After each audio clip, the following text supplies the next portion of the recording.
एक असा भारतीय गोलंदाज ज्याने विकेट घेतल्यावर रागाने ओरडण्याऐवजी फक्त हसून जग जिंकलं.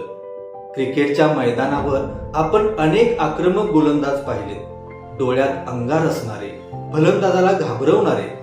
पण भारतीय क्रिकेटमध्ये एक असा वेगवान गोलंदाज आला जो विकेट घेतल्यानंतरही फक्त निरागसपणे हसायचा.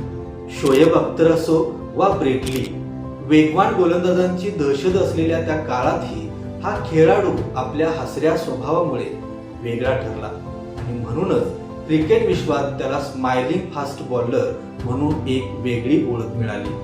आपण बोलतोय भारताचा लाडका वेगवान गोलंदाज लक्ष्मीपती बालाजी याच्याबद्दल.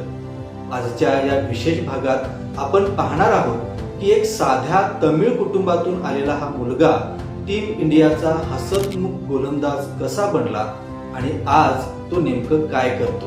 नमस्कार, मी किरण सुभाष चव्हाण आणि आपण पाहत आहात किरण चव्हाण ऑफिशियल. लक्ष्मीपती बालाजीचा जन्म 27 सप्टेंबर 1981 रोजी चेन्नईमध्ये झाला. साध्या कुटुंबात वाढलेल्या या मुलाला लहानपणापासूनच क्रिकेटची प्रचंड आवड होती. बालाजीने 2002 मध्ये वेस्ट इंडिज विरुद्ध आपल्या कारकिर्दीची सुरुवात केली. त्याची गोलंदाजी करण्याची शैली अतिशय साधी पण प्रभावी होती. सुरुवातीला तो मध्यम गती गोलंदाज वाटायचा, पण त्याच्याकडे चेंडू दोन्ही बाजूने स्विंग करण्याची जबरदस्त ताकद होती.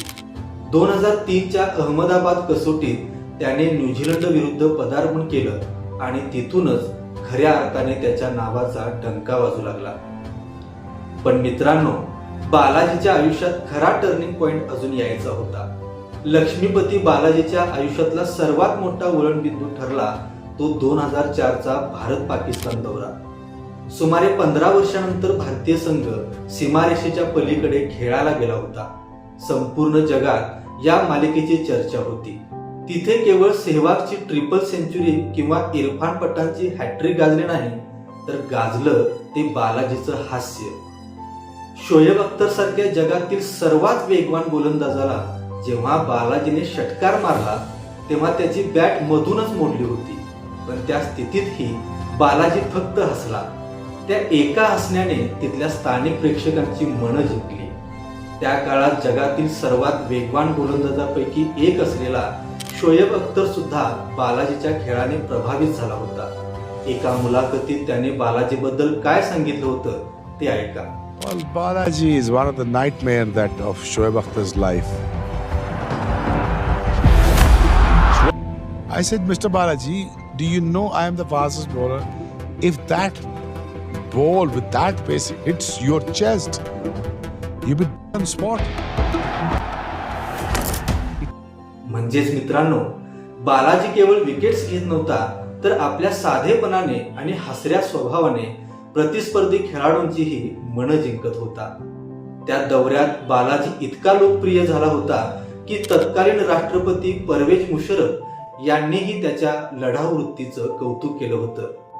आशिष नेहरा तर गमतीत असंही म्हणायचा की त्यावेळी बालाजी तिथल्या कोणाही नेत्यापेक्षा जास्त प्रसिद्ध झाला होता. पण मित्रांनो, क्रिकेटमध्ये यश जितक्या वेगाने येतं तितक्याच वेगाने संकटही येतात. नियतीला काहीतरी वेगळं मान्य होतं. 2005 मध्ये बालाजीला पाठीची गंभीर दुखापत झाली. ही दुखापत इतकी मोठी होती की त्याचं करिअर संपलं असं अनेकांना वाटत होतं. तब्बल 3 वर्ष तो क्रिकेट पासून दूर होता. पण हार मानणं बालाजीच्या स्वभावात नव्हतं. त्याने स्वतःची गोलंदाजीची शैली बदलली, फिटनेसवर काम केलं आणि 2008 मध्ये IPLच्या माध्यमातून बालाजीने जोरदार पुनरागमन केलं. चेन्नई सुपर किंग्स कडून खेळताना IPLच्या इतिहासातली पहिली हॅट्रिक घेण्याचा मान याच लक्ष्मीपती बालाजीला मिळाला.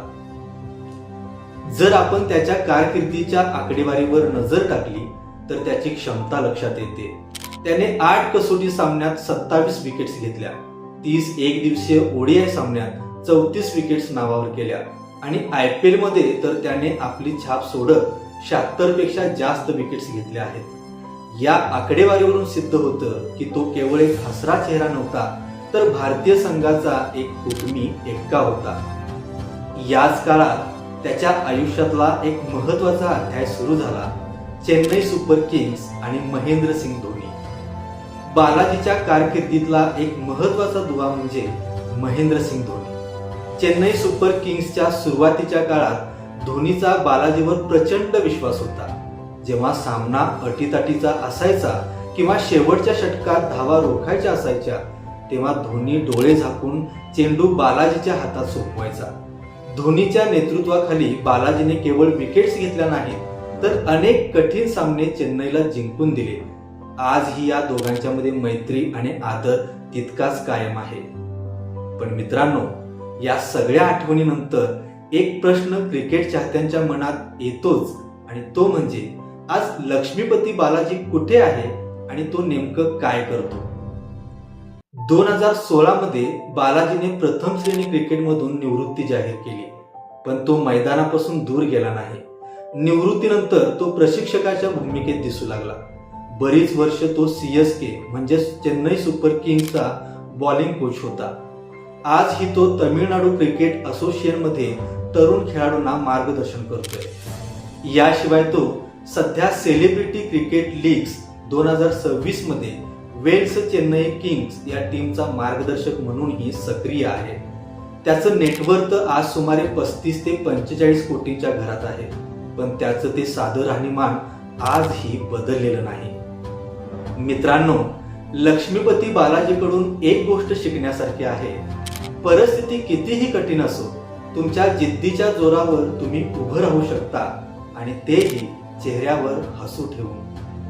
तुम्हाला बालाजीचा कोणता प्रसंग सर्वात जास्त आवडतो कमेंट्स मध्ये नक्की सांगा. व्हिडिओ आवडला असेल तर शेअर करा आणि पाहत रहा किरण चव्हाण ऑफिशियल. धन्यवाद.